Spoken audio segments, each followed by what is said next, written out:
Bismillah ar-Rahman ar-Rahim. Encore une autre vidéo sur les questions-réponses, les questions que vous m'envoyez dans les commentaires de mes vidéos de questions-réponses chaque semaine.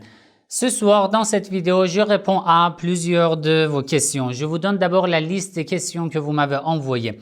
La première question, vous m'avez demandé sur ce sujet. Est-ce que nous pouvons voir les morts ou nos parents ou nos proches décédés qui sont dans le monde de Barzakh? Est-ce qu'il est possible de les voir à partir de ce bas monde-là ou non? Deuxième question, vous m'avez demandé sur certains termes comme les dieux, comme divinité, comme par exemple déesse, etc. Est-ce que le fait d'employer ces termes est considéré comme un péché ou non? Je vais vous donner une explication. Vous m'avez demandé sur les doutes sur la validité des ablutions, de nos ablutions ou n'importe quel acte d'adoration. Je vais en parler, Inch'Allah.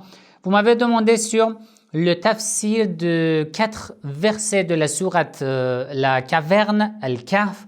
Je vais vous donner des explications. Vous m'avez demandé une question sur un hadith, sur l'importance de la prière. Est-ce que c'est correct que si la prière n'est pas acceptée, aucun autre acte d'adoration ne sera pas accepté au jour de la résurrection ou non? Je vais en parler et je vais vous donner des explications. Et la dernière question dont je vais parler dans cette vidéo, c'est sur la signification du terme al-kafir. Que signifie exactement al-kafir? Qui est réellement un kafir, qui est considéré comme un non-musulman? Je vais vous donner des explications sur ces 6 questions. Et les autres questions, j'ai tout noté. Les questions que vous m'avez envoyées vous m'avez écrit dans les commentaires de la vidéo de questions-réponses de la semaine dernière sur YouTube. J'ai tout noté et je vais faire des vidéos. Vous allez, Inch'Allah, avoir votre réponse dans les vidéos que je publie chaque jour de la semaine, Inch'Allah. Donc, vous aussi, si vous avez encore d'autres questions, s'il vous plaît, écrivez votre question dans les commentaires de cette vidéo sur YouTube. D'accord? S'il vous plaît, écrivez sur YouTube, ni sur Facebook, ni Telegram, ni WhatsApp. Écrivez dans les commentaires de la vidéo sur YouTube pour que je puisse noter toutes les questions et que je ne rate aucune question. Comme ça, j'aurai toutes les questions dans les commentaires de cette vidéo et ça sera très facile de ne pas rater votre question, Inch'Allah. D'accord? Et avant de commencer, si ce genre de contenu vous intéresse, n'oubliez pas de cliquer sur j'aime, de partager la vidéo avec votre entourage et si vous n'êtes pas encore abonné à ma chaîne, abonnez-vous à ma chaîne et cliquez sur la cloche pour être informé dès que je publie une nouvelle vidéo. Alors, la première question. Vous m'avez demandé salam alaikum Sayyid, j'espère que vous allez bien, merci, vous aussi. J'ai une question à vous poser s'il vous plaît. Pourquoi on voit pas Alamul Barzakh? Voir comment vont nos parents décédés. Comment ils vont? Pourquoi n'est-il pas possible de les voir? J'ai déjà fait une vidéo sur le monde de Barzakh. Je vais mettre le lien ci-dessus. Vous pouvez regarder cette vidéo, visionner cette vidéo sur le monde de Barzakh. Le monde de Barzakh, d'après les explications que je vous ai données dans cette vidéo, est un monde intermédiaire qui lie ce bas monde à l'autre monde. C'est un monde dans lequel toute l'humanité, après la mort, toute l'humanité reste dans le monde de Barzakh et attend le jour de la résurrection pour avoir l'autorisation d'entrer dans l'autre monde. D'accord? Et pour voir le jour du jugement dernier. C'est ça le monde de Barzakh. Je vous ai donné plusieurs explications sur le monde de Barzakh. Dans le monde de Barzakh, qu'est-ce qu'on fait? L'âme des gens qui sont décédés reste dans le monde de Barzakh et vivent. Les âmes vivent dans le monde de Barzakh. Ils ont une vie qui ressemble à leur vie dans ce bas monde. Si dans ce bas monde, ils étaient des croyants, des vertueux, dans le monde de Barzakh, leur état sera un meilleur état, avec des grâces de Dieu, etc. Et si dans ce bas monde, elle était une personne injuste, tyran qui portait préjudice à l'égard des autres, dans le monde de barzakh, sa vie sera très dure. D'accord? Quelle est la différence entre ce bas monde et le monde de barzakh? Quelle est la différence? La première différence qui est très importante, dans ce bas monde, tu vis avec ce corps matériel, mais dans le monde de barzakh, ce corps n'aura pas l'autorisation d'entrer dans le monde de barzakh. C'est pour ça que lorsque tu as été enterré dans la tombe, ton corps reste et ton âme sort et entre dans le monde de barzakh.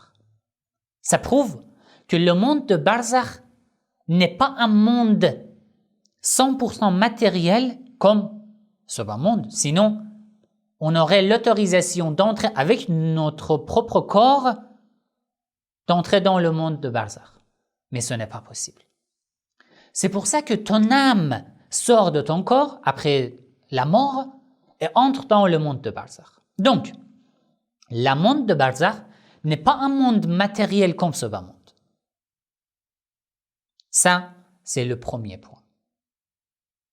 Alors, si le monde de barzakh n'est pas un monde matériel, quelle est la différence entre le monde de barzakh et l'autre monde dans lequel il y a le paradis, l'enfer, le jour du jugement, etc.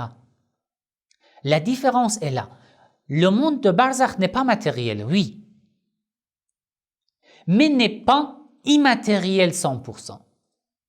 Comme je vous ai dit, c'est un monde intermédiaire entre ce bas monde matériel 100% et l'autre monde qui est immatériel 100%. Ça veut dire que dans le monde de barzakh, il y a quand même l'effet de ce bas monde matériel. Mais plusieurs limites du matériel de ce bas monde ne se trouveront plus sur ce monde, le monde de barzakh. D'accord? Donc, c'est un monde qui n'a pas les conditions de ce bas monde matériel. Alors, qu'est-ce qui nous autorise de voir une chose? Par exemple, tu vois ton téléphone portable, ta main, ton corps, ce bas monde, la nature, le ciel, le soleil, la lune, ton entourage. Comment se fait-il que tu arrives à les voir? Parce que c'est un monde matériel. La lumière entre de cette chose sur tes yeux et revient, et ça, c'est la procédure de voir quelque chose. C'est une particularité du matériel, de ce bas monde matériel. Mais lorsque tu sors de ce monde matériel, avec tes yeux, tu ne pourras pas voir. Tes parents ou tes proches sont sortis de ce monde. Ils n'ont plus leur corps avec eux. Tu veux voir quoi exactement? Tu veux voir leur corps? Leurs corps sont déjà enterrés. Ce qui reste, c'est leurs âmes dans le monde de barzakh. Est-ce que tu arrives à voir des choses immatérielles comme la douleur? Par exemple, je te dis, j'ai mal à la tête. Est-ce que tu arrives à voir ma douleur? Non, car la douleur est quelque chose qui n'est pas matériel. Même certaines choses matérielles ne se voient pas, comme la voix. Tu entends ma voix, mais est-ce que tu arrives à le voir? Non. Certains sentiments, comme la peur. Je te dis j'ai peur, mais est-ce que tu arrives à voir ma peur? Non. Tu arrives à voir juste l'effet de la peur sur mon corps. Par exemple, le changement de couleur du visage, etc., etc. C'est pour ça qu'on n'arrive pas à voir nos proches décédés qui sont dans le monde de barzakh. Ils sont sortis de ce monde matériel. Ils ne sont plus matériels. Alors, il est impossible? Il est tout à fait impossible de les voir? Non, il y a des exceptions. Quelle est la solution alors? Parfois, d'après certains hadiths, les âmes de nos proches du monde de Barzakh arrivent à recevoir une forme matérielle pour venir nous rendre visite.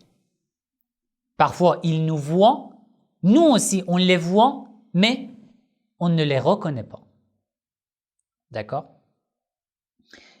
Et de notre côté, de notre part, parfois nous, pas avec nos yeux, notre âme, c'est tellement élevé dans la spiritualité, la force spirituelle, c'est tellement élevé qu'il s'est échappé des limites du monde matériel. D'accord? Lorsque tu t'es détaché des limites de ce bas monde matériel, tu arrives à voir des choses que les autres ne voient pas.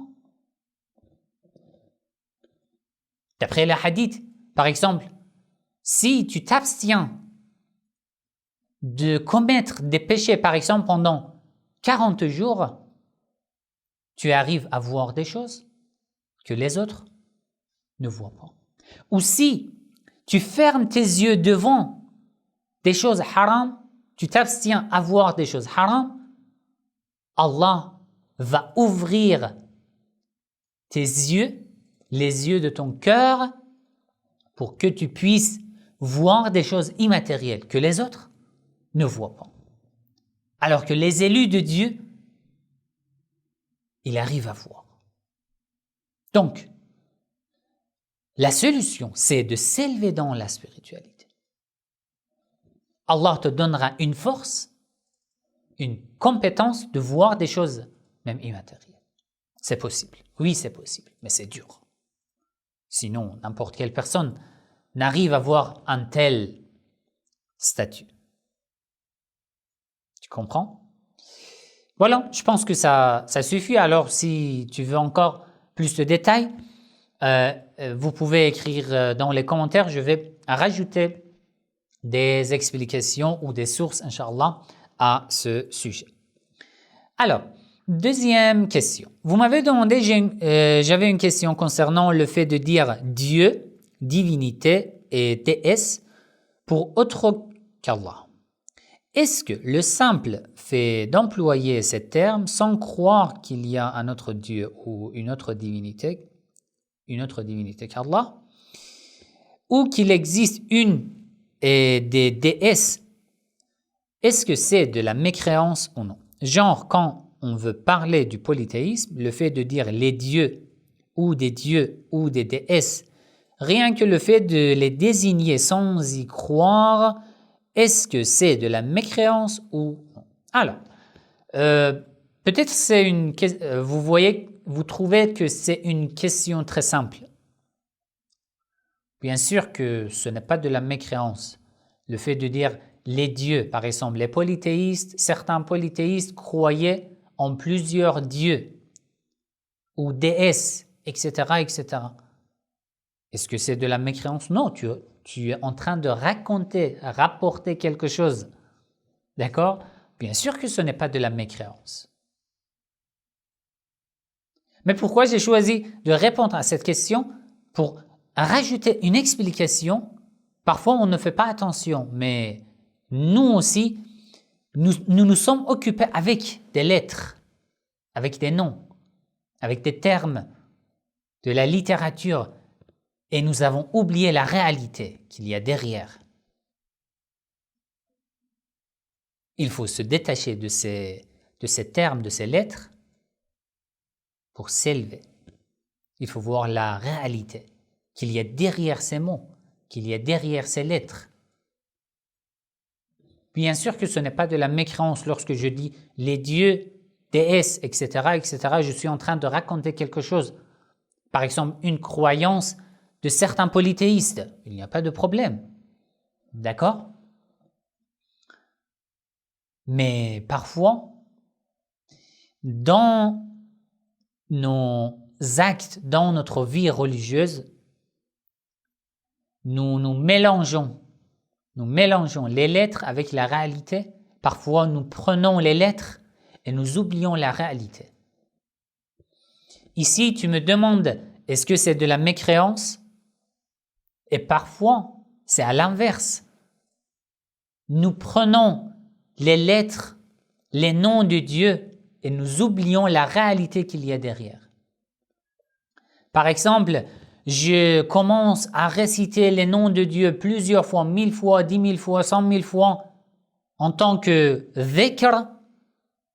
Je prends ces lettres, je répète, alors que j'ai déjà oublié la réalité qu'il y a derrière ces lettres. Vous voyez, il faut se détacher de ces lettres, il faut se détacher de ces termes et voir la réalité. D'accord? Donc, ce n'est pas considéré comme la mécréance, c'est sûr, mais il faut toujours faire attention, d'accord, à la réalité qu'il y a derrière. Bien sûr, lorsque tu parles des dieux, de déesses, etc., ça ne fait pas partie de la mécréance. Tu es en train de raconter quelque chose. Tant que tu n'y crois pas, il n'y a pas de problème. Mais il faut faire attention à l'inverse aussi. C'est là que je veux insister. Lorsque nous citons les noms de Dieu, il ne faut pas rester sur ces noms, sur ces lettres. Il faut se détacher de ces lettres et arriver à la réalité qu'il y a derrière ces lettres. D'accord? Voilà. Troisième question. Vous m'avez demandé comment savoir si on fait correctement nos ablutions. Alors, c'est simple, c'est facile. Lorsque tu comprends les règles des ablutions et des grandes ablutions, tu fais d'après ces règles et après tu seras sûr que tu as tout fait correctement. Le problème n'est pas là. Peut-on se relaver ou laver nos cheveux après avoir fait les ablutions sans invalider les ablutions? En fait, le problème c'est là. Je sais exactement comment faire les ablutions, comment faire les grandes ablutions. Je le fais et après je doute. Je me relave et encore je doute. Je répète et encore je doute. C'est quoi? C'est du waswas. Que je doute toujours sur la validité de mes actes d'adoration. Qu'est-ce que je fais? Vous savez que le waswas, c'est un péché majeur. Qu'est-ce qu'on peut faire? Pour pouvoir échapper de ce péché, Inch'Allah, je vais faire une vidéo. Mais déjà, faisons attention que les doutes ne nous conduisent pas vers le waswas. Sinon, aucun acte d'adoration ne sera accepté. Il te suffit de respecter les règles des ablutions. Après, tu as fait. Si tu t'es rendu compte que tu doutes beaucoup, ne fais plus attention à tes doutes. Il faut oublier. Ne répète plus. Ça te conduit vers le waswas et ça va détruire toute ta spiritualité, tous tes actes d'adoration, etc. D'accord? Fais attention. Sinon, sur le waswas, Inch'Allah, je vais faire une vidéo. Et après, vous m'avez demandé, peut-on se relaver ou laver nos cheveux après avoir fait ces ablutions? Oui, puis pourquoi pas? Il n'y a pas de problème. Tu as fait tes grandes ablutions, après tu veux te relaver, il n'y a pas de problème. Mais si tu doutes sur tes grandes ablutions ou sur tes ablutions, là, il faut faire attention. D'accord? Quatrième question. Vous m'avez demandé, salam Sayyid, alaykoum salam, le tafsir des versets 102, 103, 104 et 105 de la sourate Caverne. Je lis d'abord ces versets. Le verset 102 de la sourate La Caverne. Afa hasib alladhina kafaru. Est-ce que les impies pensent que an yattakhidhu ibadi min duni awliya, pensent qu'ils peuvent prendre mes élus comme leur maître au lieu de moi? que je suis leur Seigneur. Par exemple, je prends le prophète comme mon maître au lieu d'Allah. Ou indépendamment. D'accord? Inna a'tadna jahannama lil kafirina nuzula. Nous avons préparé l'enfer, la Jahannam, pour les impies. Ça veut dire que si tu prends les élus de Dieu comme tes maîtres au lieu d'Allah, ça veut dire tu dis que le prophète Mohammed sallallahu alayhi wa sallam est mon maître et je ne crois plus à Allah car le prophète Mohammed est indépendant. Ça c'est de l'impiété, de la mécréance. Ce verset parle de ce sujet, d'accord? Le verset suivant, قُلْ هَلْ نُنَبِّئُكُمْ بِالْأَخْسَرِينَ أَعْمَالًا. Ô prophète, dis à tout le monde, est-ce que vous voulez que je vous informe qui sont les gens les plus perdus dans leurs actes, leurs pratiques religieuses? Qui sont ces gens-là? Dans le verset suivant, il dit الَّذِينَ ضَلَّ سَعْيُهُمْ فِي الْحَيَاةِ الدُّنْيَا. Ceux qui ont perdu tous leurs efforts qu'ils ont fait dans ce bas monde. Comment ils ont perdu? وَهُمْ يَحْسَبُونَ أَنَّهُمْ يُحْسِنُونَ صَنْعًا. Ils croyaient qu'ils ont fait de meilleurs actes alors qu'ils ont tout perdu. D'accord? Et dans le verset 105, il dit أُولَٰئِكَ الَّذِينَ كَفَرُوا بِآيَاتِ رَبِّهِمْ. Ce sont ceux qui ont refusé, ont négligé les signes de Dieu, n'ont pas vu les signes de Dieu. فَحَبِطَتْ رَبِّهِمْ وَلِقَائِهِ فَحَبِطَتْ أَعْمَالُهُم. Tous leurs actes sont anéantis, détruits, effacés. C'est quoi? Vous m'avez demandé une explication sur ce sujet. Alors, d'après certains hadiths, déjà, je vous explique, ceux qui prennent les élus de Dieu comme leur maître au lieu de Allah, au lieu de leur Seigneur, ça c'est de la mécréance.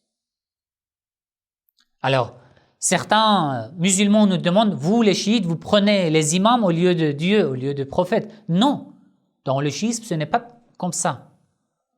Nous rendons visite aux imams alayhi salam, au prophète Muhammad sallallahu alayhi wa sallam, parce qu'ils sont des élus de Dieu, parce qu'ils ont reçu la bénédiction de la part de Dieu, parce qu'ils sont des bien-aimés de Dieu, parce qu'ils ont gagné la sagesse, la lumière, etc., tout cela de la part de leur Seigneur. On ne dit pas qu'ils sont nos maîtres au lieu d'Allah. Nous croyons qu'ils sont nos maîtres nommés par Allah. Ça veut dire que nous croyons qu'Allah est au-dessus de tous les prophètes, de tous les imams, de tous ses élus. Lorsque je rends visite au prophète Mohammed sallallahu alayhi wa sallam, parce qu'il est bien-aimé de Dieu, parce qu'il est un élu de Dieu, parce qu'il était un vrai serviteur, un vrai partisan de Dieu, ça veut dire que je crois qu'Allah est au-dessus du prophète Mohammed sallallahu alayhi wa sallam. D'accord? Donc, nous les chiites, nous ne faisons pas pareil pour que vous nous disiez que vous nous attribuez de la mécréance, etc. etc. D'accord? D'après certains hadiths, ce verset parle d'abord des polythéistes qui prennent certains êtres humains comme leur maître au lieu de leur Seigneur, au lieu de Dieu. Aussi, le verset 104, الذين ضل سعيهم في الحياة الدنيا. Ceux qui ont perdu tous leurs actes, leurs bonnes œuvres dans ce bas monde, alors qu'ils croyaient qu'ils ont fait de bonnes œuvres, mais ils ont tout perdu. Ça veut dire quoi? D'après quelques hadiths, ce verset parle de la wilaya. Ça veut dire, tu as accompli toute ta vie la prière, le pèlerinage, la zakat, le jeûne, tous les actes d'adoration. Tu as connu la vérité sur la wilaya des imams alayhi salam, mais tu l'as refusé. Dans ce cas, alors que tu crois que tu as fait de bonnes œuvres, mais tes bonnes œuvres n'ont pas de l'âme, n'ont pas d'âme. L'âme de tes actes d'adoration, c'est la wilaya du prophète Mohammed sallallahu alayhi wa sallam et des imams alayhi wa sallam. Sans avoir la wilaya, ça ne sert à rien. Je répète encore, si tu crois que la wilaya est le droit chemin et tu le refuses. Mais si tu n'es pas encore arrivé à ce point, il n'y a pas de problème. Alors, ne me dites pas que, alors tu dis que tous les non-chiites sont, leurs prières, leurs jeûnes, etc. sont invalides. Non. Ceux qui sont arrivés à ce point sont convaincus que la wilaya existe et l'âme des actes d'adoration et le refusent juste pour la haine contre les chiites, contre les Ahl al-Bayt alayhim salam, même s'il fait toute sa vie, pendant toute sa vie, de bonnes œuvres, ça ne sert à rien. Alors, c'est fini. 5e question. Vous m'avez demandé, est-il vrai que si on néglige la salat, la prière, les autres actes d'adoration ne sont pas validés? Il y a plusieurs hadiths sur ce sujet. Je vous donne un hadith. Par exemple, d'après le prophète Mohammed sallallahu alayhi wa sallam, awwalu ma yuhasabu al-abd as-salah. La première chose dont tu seras interrogé, sur laquelle tu seras interrogé après la mort, c'est la prière. فَإِنْ قُبِلَتْ قُبِلَ مَا سَوَى. Si elle est acceptée, tes autres actes d'adoration seront acceptés. وَإِنْ رُدَّتْ رُدَّ مَا سَوَى. Et si tes prières ne sont pas acceptées, tes autres actes d'adoration aussi seront refusés. Alors, que veut dire exactement ce hadith? Ces hadiths sont très nombreux en fait. Ça veut dire que, alors si mes prières ne sont pas acceptées, mes autres actes d'adoration, même si j'ai fait beaucoup d'actes d'adoration, ne seront pas acceptés? Non, ce n'est pas comme ça. Ce genre de hadith veulent nous apprendre l'importance de la prière. Lorsque dans certains hadiths, vous voyez qu'il est dit que « awwalu ma yuhasab », la première chose sur laquelle on t'interroge après la mort, ce genre de hadith veulent t'apprendre l'importance de cet acte. Sinon, il y a des autres hadiths qui disent que la première chose sur laquelle tu seras interrogé, c'est la vie. Tu as passé ta vie dans quel chemin? Ou la wilaya. Est-ce que tu as cru en la wilaya ou non? Donc, on ne peut pas dire nécessairement la prière sera la première chose sur laquelle Allah nous interrogera. Ce genre de hadith, ce terme, ce contexte veut nous apprendre l'importance de la prière. D'accord? Après, si la prière est acceptée, les autres actes aussi seront acceptés. Sinon, les autres actes d'adoration aussi seront refusés. Ce passage aussi veut nous apprendre l'importance de la prière, sinon sera contre plusieurs versets du Coran et plusieurs hadiths. Sinon, ça sera injuste. J'ai fait le jeûne, j'ai donné la zakat, le pèlerinage et beaucoup d'actes d'adoration, la prière de la nuit, etc., etc. Et si mes prières ne sont pas acceptées, tous ces actes d'adoration seront acceptés, ça sera injuste. Alors qu'Allah a dit dans le Coran, même un petit travail, un petit effort, même un instant dans le chemin de Dieu sera compté, sera récompensé au jour de la résurrection. Tous les actes d'adoration seront indépendamment récompensés par Allah. Alors ce hadith veut dire quoi exactement? Déjà, veut dire que parmi les actes d'adoration, la prière est l'acte d'adoration le plus important. Deuxième, l'âme, la réalité de la prière, c'est l'unicité divine. Lorsque tu pries, ça veut dire que tu crois en l'unicité divine. Tu crois en Allah.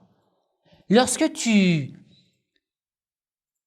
sais l'importance de la prière et tu la refuses ou tu ne l'accomplis pas, ça veut dire que tu refuses l'importance de l'unicité divine. L'importance de ton Seigneur. ça veut dire que tu as commis un grand péché. C'est ça, la vraie signification de ce genre de hadith. Voilà. Quand même, si vous avez eu besoin de plus d'explications, écrivez dans les commentaires, je vais rajouter encore des explications. 6e question. Vous m'avez demandé, j'aimerais savoir dans l'islam chiite ce qu'est un kafir. Que signifie exactement un kafir? Serait-ce tous les non-musulmans ou non? Non. La réponse est non. J'ai déjà parlé de ce sujet dans plusieurs de mes vidéos. Je vais chercher, si je trouve, je vais mettre le lien ci-dessus. Et vous aussi, vous pouvez chercher sur ma chaîne, vous allez trouver, Inch'Allah. J'ai parlé dans plusieurs de mes vidéos sur ce sujet. Un kafir, c'est qui? Celui qui connaît, celui qui est convaincu que l'islam est le droit chemin, mais en ayant la haine, il le refuse. C'est un kafir. D'accord? Alors, la majorité des non-musulmans sur Terre, d'après cette définition, ne sont pas considérés comme kafir. D'accord? Ça, c'est important. Ou serait-ce quelqu'un qui connaît pertinemment la vérité au fond de lui-même, mais qui la nie? Voilà, c'est ça, la définition, comme je vous ai dit. Donc, un kafir, c'est ça. Dans le Coran aussi, Allah dit وَجَّحَدُوا بِهَا وَاسْتَيْقَنَتْهَا أَنفُسُهُمْ. Ils refusent l'islam, Allah, وَاسْتَيْقَنَتْهَا أَنفُسُهُمْ, alors que au fond de leur cœur, ils y croient. Mais ils ont la haine. Ou peut-être de peur de perdre leur pouvoir, leur force, leur gouvernement, ils ont refusé l'islam. Donc, celui qui est convaincu que l'islam est le droit chemin et qui le renie, qui le refuse, c'est un kafir. Voilà, c'était la réponse de ces 6 questions que vous m'avez envoyées. Vous m'avez envoyé encore d'autres questions, j'ai tout noté et je vais répondre dans d'autres vidéos que je vais publier séparément dans la semaine, Inch'Allah. Si vous avez d'autres questions, n'hésitez pas à écrire dans les commentaires sur YouTube, s'il vous plaît. Et si ce genre de contenu vous intéresse, cliquez sur j'aime s'il vous plaît, partagez la vidéo avec votre entourage, soyons un réseau social pour la propagation des enseignements des Ahlul Bayt alayhimus salam. Si vous n'êtes pas encore abonné à ma chaîne, abonnez-vous à ma chaîne et cliquez sur la cloche pour être informé dès que je publie une nouvelle vidéo. Wassalamu alaikum wa rahmatullahi wa barakatuh.